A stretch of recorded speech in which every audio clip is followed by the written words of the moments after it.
Hello, everyone. Welcome to this Battle Royale Pickering informative video. I'm Crystal, a new intelligence technology for BRP. Now I am going to explain the rules of the game to you.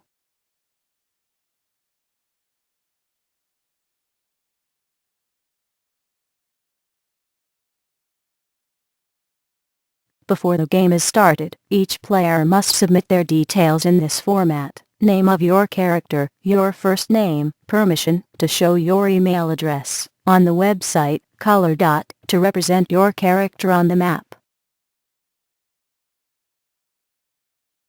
What is also recommended, but not compulsory, is a short biography of your character to give them a bit of background.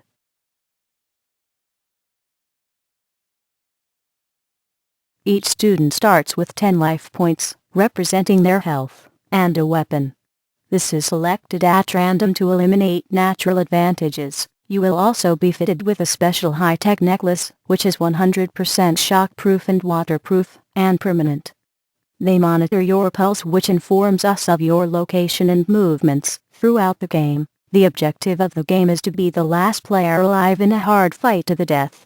If you lose all your life points, you die, and it's game over for you. If you kill another student, you gain life points from eating their rations, and this is the only way to gain life points. You will be transported to a deserted island which looks like this.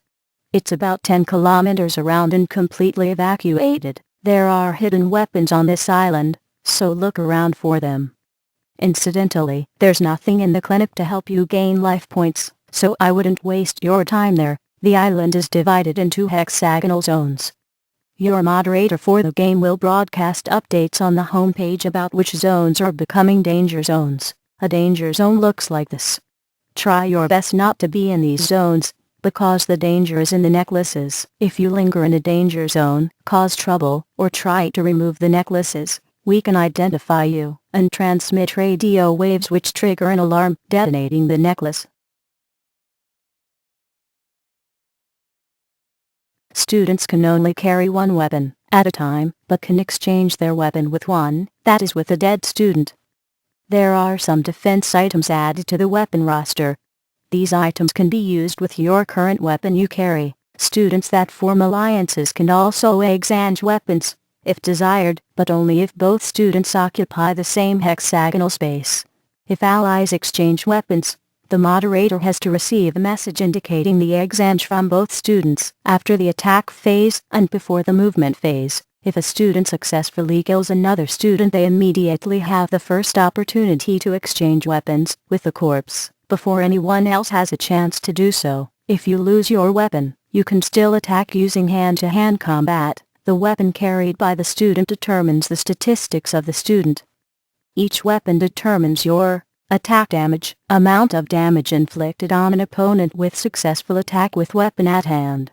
Successful attack die roll. When an attack is initiated, a 6-sided die is rolled, and if it matches the numbers for successful attack, then damage is dealt. All attacks are done simultaneously, i.e. student A shoots student B, while student B is stabbing student A with a knife. All damage is done simultaneously to keep this game from being over-complex. Movement base.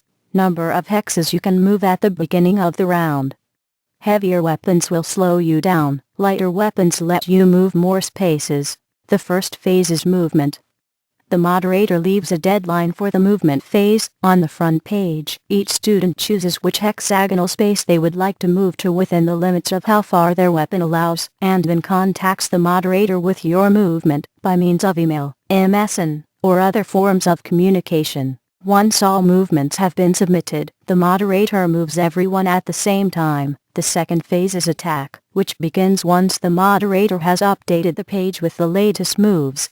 Any students occupying the same hexagonal space may attack each other, one attack per student.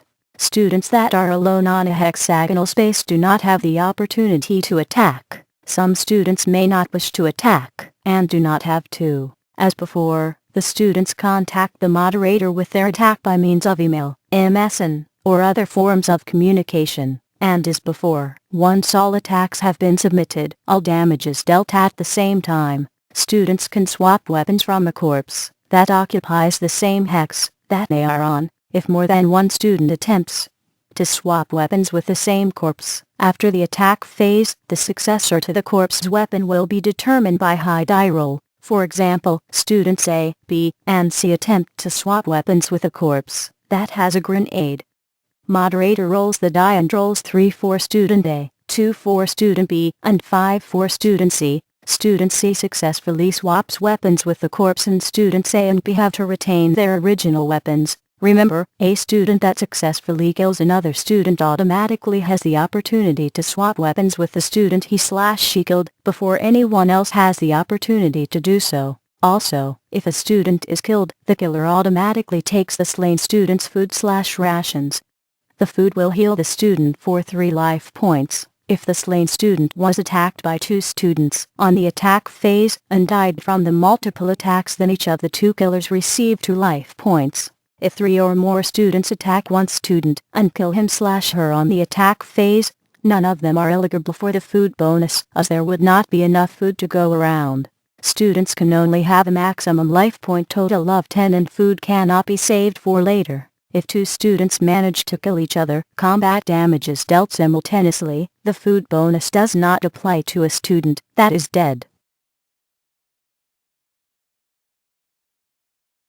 After you confront someone, you can choose to follow them for the next round. Stalking.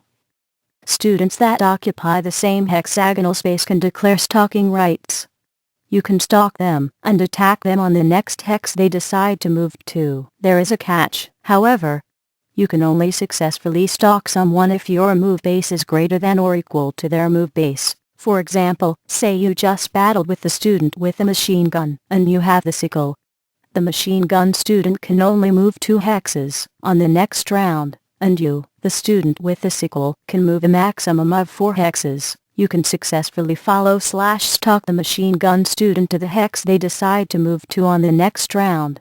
On the other side of the coin, the machine gun student cannot stalk the sickle student because the sickle student can move more hexes than the machine gun student. The student with the sickle has the advantage of movement, while the machine gun student has the advantage of damage inflicted by the weapon. If you choose to stalk someone, but they end up swapping weapons before they move, and their movement base becomes greater than yours, you will be placed onto the closest non-danger zone hexagonal space to them within your movement base. Basically, they outrun you, and it rarely happens. You can rest assured that you will not land in a danger zone, but you might land on a hexagonal space that enemies may be hanging out on. Be sure to sign up to Happy and Lively Battle Royale. We look forward to seeing you there.